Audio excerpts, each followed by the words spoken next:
dive into a topic today which impacts many, many women, but often not discussed or just considered something that we've got to put up with, which is PMS and PMD and PMDD. So I want to break this down, talk about how they differ between the two, and most importantly, what you can do about it to find balance and relief. Because a lot of women that I work with or come to me for help with this, I've been told by the doctor that, oh, there's nothing you can do, or you just need to go on the oral contraceptive pill or put you on some sort of contraception or go on antidepressants. So, and that's not really getting to the root cause of the problem. A lot of women don't want to do that and they get really frustrated by that.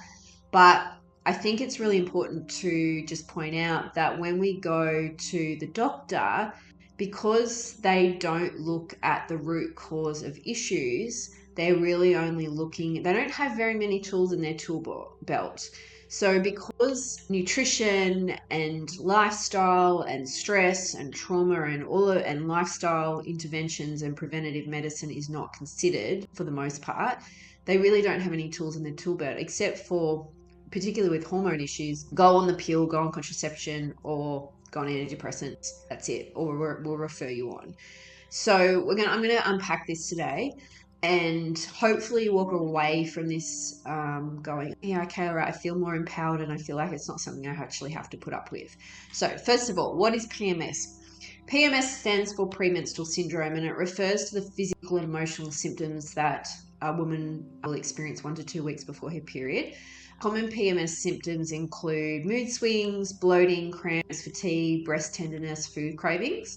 And it can range from anything that's really mild to moderate, but it usually doesn't interfere significantly with day-to-day life. So it can impact other people, or it can be uncomfortable, but it doesn't totally, you don't feel like you've turned into a completely different person, but it still is something that impacts your life, but doesn't completely disrupt it, if that makes sense. PMD stands for premenstrual disorder, and it's the umbrella term used for PMS related symptoms, but they're often more mood related. So they can be more disruptive, they can last longer, and they can be more significant symptoms, particularly around mood. So that moodiness or extreme mood before your period. And then there's PMDD, which is premenstrual dysphoric disorder, which is the more severe form of PMD and PMS. And so PMDD affects around 5 to 8% of women, and it can significantly impact day-to-day life, work, relationships. Feel like like a lot of women that I talk to say, I feel like I've turned into a completely different person the second half of my period or second half of my cycle. And then I get my period and I go back to normal. And I'm like, I don't know what's wrong with me. I feel like I'm going crazy. So these symptoms include severe mood swings, depression, hopelessness, intense anxiety, really irritable, extreme anger and rage, difficulty concentrating, extreme fatigue, severe bloating, joint or muscle pain, and insomnia. So this often requires more deeper treatment, and this is often where a doctor will go, okay, well, we're going to put you on the pill, or we're going to put you on the implanon, or put you on the, like, insert the Mirena to address this. But the problem with that is it doesn't address the underlying cause of what's driving this. So the key differences between PMS, PMD, and PMDD is the PMS is common symptoms and they're moderate. The PMD is broader category, but it also includes the moods, and the PMD is more extreme, right? And it can just throw you out and you feel like your life is in chaos, right? Now, what I want you to know is your period is your monthly report card. So if you're in your reproductive years and you are getting a period, which you should be, if you're not, that's also telling us things. But the way that your period shows up each month is giving us clues about your overall health. So a healthy period is like the perfect house guest that will arrive drama-free, and there'll be no pain, will stay for between 3 to 7 days, won't have any drama, and leaves on time and returns the next month without any surprises and no drama. And an unhealthy period is like a wounded child showing up, being dramatic, being really disruptive, needing attention, just traumatized child. And this is the difference between the two. And it's like, okay, the house guest or the child, it's the adult, the functional adult that has turned up and is coming home to just visit mum and dad and is drama free, versus the kid that's throwing the tantrum, or the disruptive teenager, maybe we should say. So an unhealthy period, that when it shows up, it's telling us a lot. And what I say to all my clients is, if your period changes, the way you get before the lead up to your period, so usually often between ovulation and when your period starts, that can change. The way that time frame is, so between, ovulation is usually between day 10 to 15 in the average woman, maybe a little bit later, day 14 to 18, depending on when you ovulate. And then that luteal phase, which is between ovulation and before you get your period, how that shows up is telling us things. And then how your actual period shows up. So is there clots? Is there healthy blood flow? It's the color of the blood. With your actual cycle, like, is it painful? Is it, like, are you have to take painkillers all the time to deal with it? Or is it just no drama? When we look at things like clots, if the clot's like bigger than your pinky fingernail, we're looking at liver function, and that tells me like your liver's struggling and there's some estrogen dominance there. The way that your cycle shows up is also telling me there's inflammation going on in your body. So that it just telling us a lot. So the phases in your menstrual cycle, I'll go back a bit. You've got your follicular phase, which is from when your period, end of your period leading up to ovulation. You've then got ovulation, which is and so in the follicular phase, you've got estradiol peaking, the thickening of your uterine lining, and it's helping release the egg. So certain hormones are released to help the egg mature and release. And then when you start to get fertile, which is during ovulation, you have a change in cervical mucus. And ovulation is it's a 1-day event, but they say it's a 5-day fertile window. And ovulation is actually a really true indicator of health. So if you're not ovulating, we've got problems. If you're in that phase of your life and you haven't gone through menopause. So if you're not ovulating, that also tells us that that it's not healthy, because ovulation is your body needs to be functioning well and have all the nutrients to be able to ovulate. If we're highly stressed, we're not going to ovulate, because the body's not going to prioritize having a baby. It's going to be trying to keep alive. All right. And then you've got your luteal phase, which is between 10 to 16 days. And this is after ovulation. And what happens is progesterone starts to rise after the release of an egg to support a potential pregnancy, because progesterone will keep that egg and keep your lining in place before you start to make your own hormones. If you were to fertilize an egg and start to grow a baby, essentially in the first trimester, you're not making enough progesterone. So until you're making enough progesterone yourself, that progesterone that your body, like from the placenta, the progesterone is rising to keep all of that in place. Now, the beautiful thing about progesterone is calming, it's anti-inflammatory, it helps you have restful sleep by converting GABA, which is a calming neurotransmitter, which is part of the nervous system. It's very important. It also helps thyroid function. So we need good levels of progesterone to have a really healthy cycle. And progesterone is also like the counterbalance to estrogen. I'll go into that in a minute. So when we're talking about what causes PMS or PMDD, there can be a number of things. One is changes in estrogen and progesterone levels during your cycle. And often you'll hear the term be thrown around, estrogen dominance, which is very much true. And it's also that also comes back to your gut and your liver function. So if you're not eliminating properly, you're not having good bowel movements, you're not detoxing correctly, and your liver's not hasn't got the ability to detox correctly, what happens is we're exposed to all these estrogens, and we're also exposed to a lot of chemicals in our environment that are xenoestrogens, so fake estrogens. And the fake estrogens mimic estrogen, and our body will respond accordingly. So if we're not detoxing and removing that, our body will start to act as though it's got higher estrogen. The other thing that happens is if we're not making enough progesterone is counterbalances the estrogen, and so they actually work in harmony, and it can bring as progesterone goes up, or if it's the right balance, it will bring the estrogen down and be more in balance, because it's the ratio of those two that really matter. And when you look at a hormonal cycle of where you are in your cycle, if you look at every single day in your cycle, you're actually hormonally different every single day. Now, this is really important because our expectations of the way that we respond, or the way that we are capable of showing up in the world and doing things, is going to be different every single day.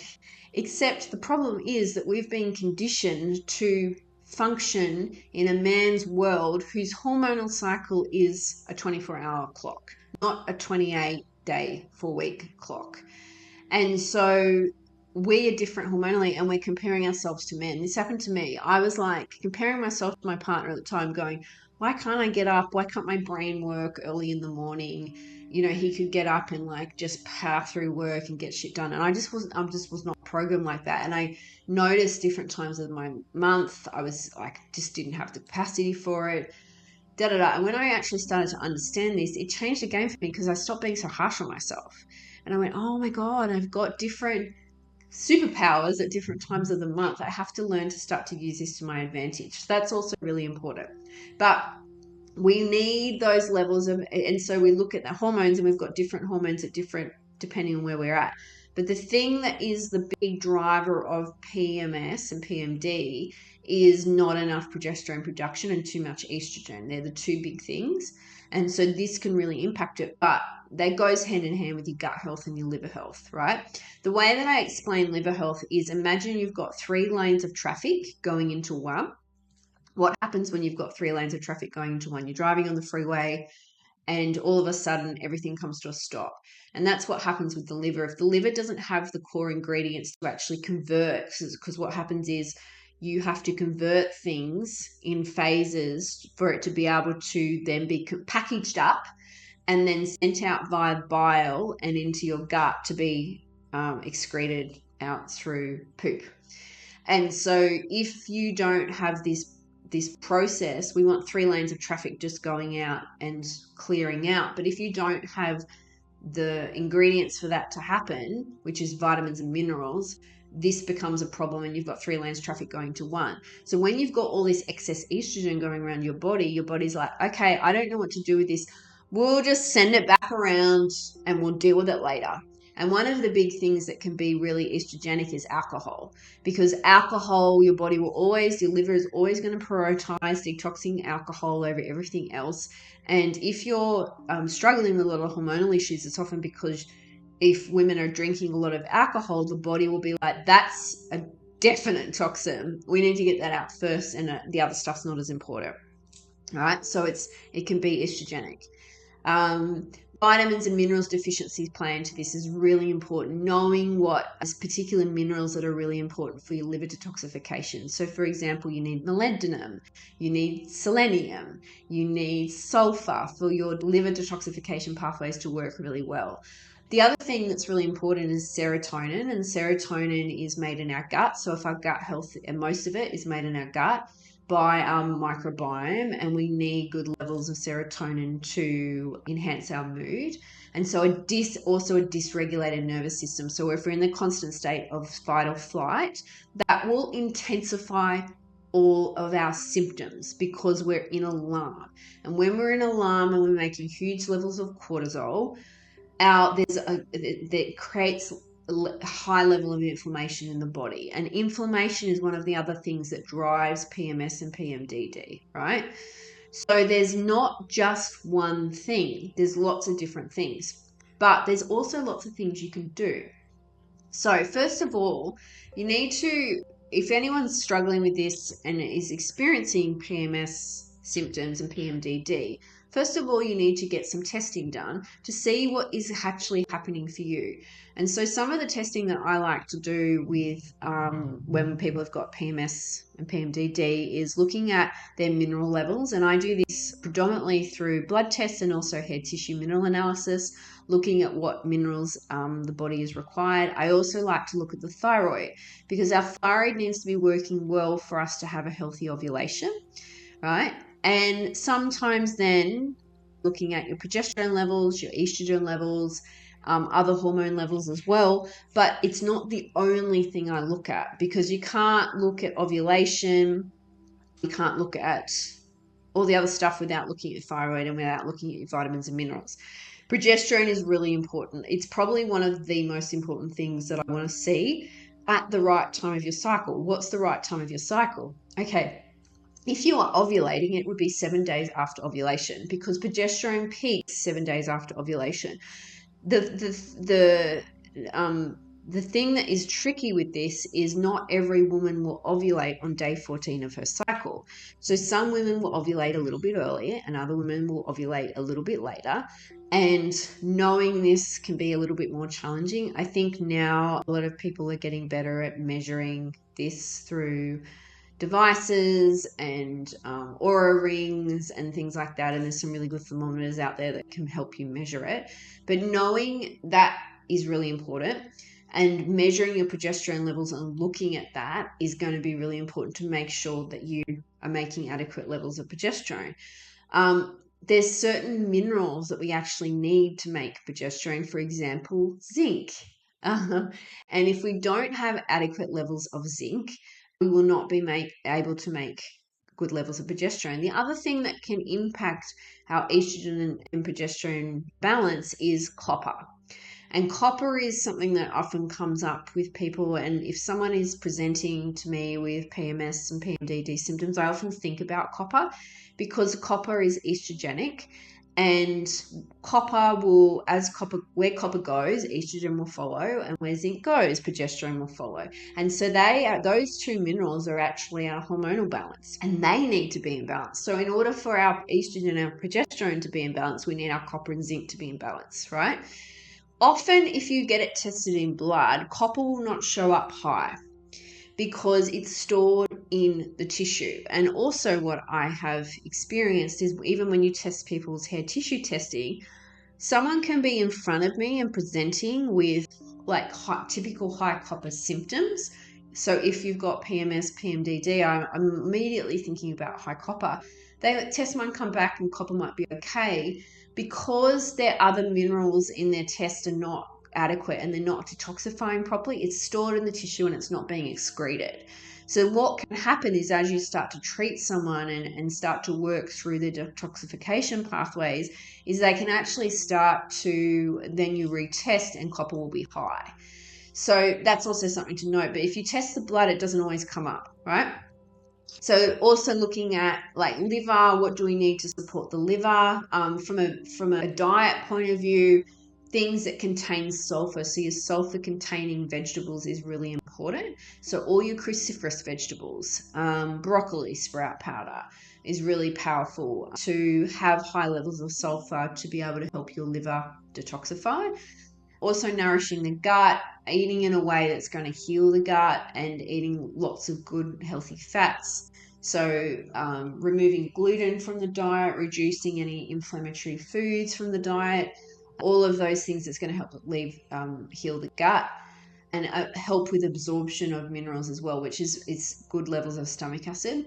I also find reducing caffeine really helpful because caffeine can kind of impact the liver's ability to detoxify. So it can speed up one process in the liver, which is your phase 1 detoxification, but can slow down your phase 2. And often people have a fast phase 1 and a slow phase 2. So what happens is it goes so it's got to be converted phase 1 to phase 2, phase 3, and then it's packaged up and it goes out. And so often people have a fast phase 1, 3 lanes of traffic, and a slow phase 2, 1 lane of traffic, and that's what happens.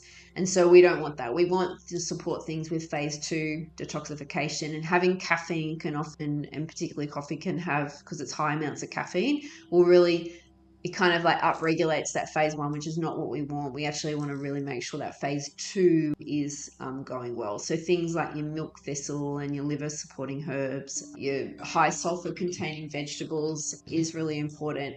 Reducing sugar intake is really important as well, because sugar is really inflammatory. And I just find with anyone with PMS and PMDD, getting off the sugar is really important. And then also learning to eat and fast according to your cycle. So if you're doing intermittent fasting, you shouldn't be fasting all the time at the same. Back to that, what I was saying about the hormones being, we're different hormonally at different phases of our cycle. We don't have the capacity to fast, particularly that week before your period. And learning that is really important. I'm not going to go into that in this video, but there is a really good book by a lady called Dr. Mindy, I can't remember her surname, called Fast Like a Girl. It's great in terms of explaining the cycle and your hormone levels and understanding when you need to fast accordingly. There's some really good things around like herbal support as well, like a herb called chasteberry, which is also known as Vitex, which is really good to increase your progesterone levels and your production of progesterone levels.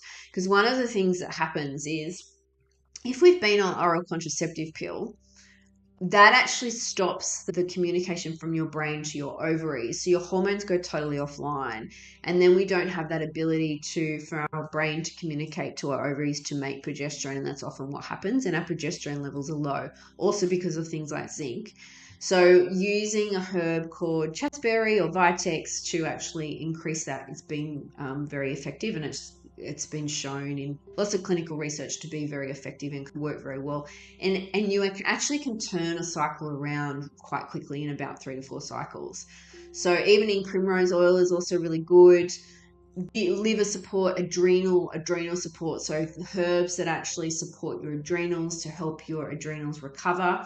One thing that the adrenals also really need is sodium. So sodium is an interesting one.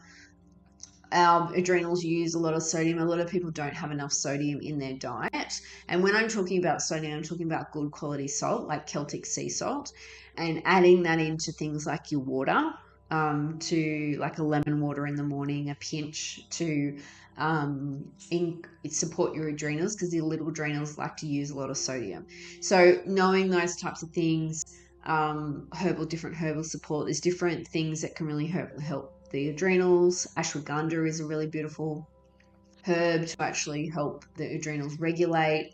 And then exercise is really important, and also knowing what phases of your cycle you need to exercise, which will relieve tension and support yourself emotional balance, and healing from your trauma and learning how to regulate your nervous system, whether it's deep breathing and meditation. And I love to do inner child work with all my clients. I swear by it.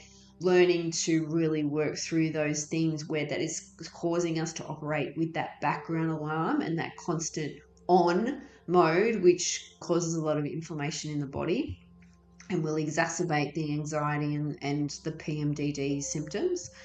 And the other thing is, finally, is track your symptoms. So use an app or a journal to monitor your cycle. If you're not monitoring your cycle, you need to be monitoring when you get your period, when you get symptoms. This really helps you get clear on what's going on. And ideally also monitor ovulation. So going, okay, when am I ovulating? Are the phases or the lengths of my cycle correct? That can also be really helpful, because sometimes people will have different phases of their cycle doing different things, and it can tell us certain things. So you've got to start with tracking that. I'm not going to go into that either, but like, for example, if your luteal phase was short, it could be low progesterone. There's a few other, you might not be ovulating when you think you're ovulating. There's a few factors in that, but looking at that and going, okay, well, is ovulation actually? And if you're going to test your progesterone, you need to know that anyway. So first of all, start with tracking your symptoms. So I've gone through a lot, but I really just wanted to share this with you because realizing that you don't have to put up with this, you don't have to put up with PMS and PMDD. And I keep saying PMDD, I'm referring to both, but there's a lot you can do. And I've also had a lot of really profound experiences with working with women who have really turned this around and worked through looking at the biochemical and looking at the stress component, the nervous system component, to really address this. And it completely changes people's lives, and you can do it, and you can actually do it quite quickly. So you don't have to go on contraception. You don't have to put up with it. And so I hope that is helpful. If you've got any questions, please comment below. Please feel free to reach out to me. And until next time, look after yourself in good health. Bye.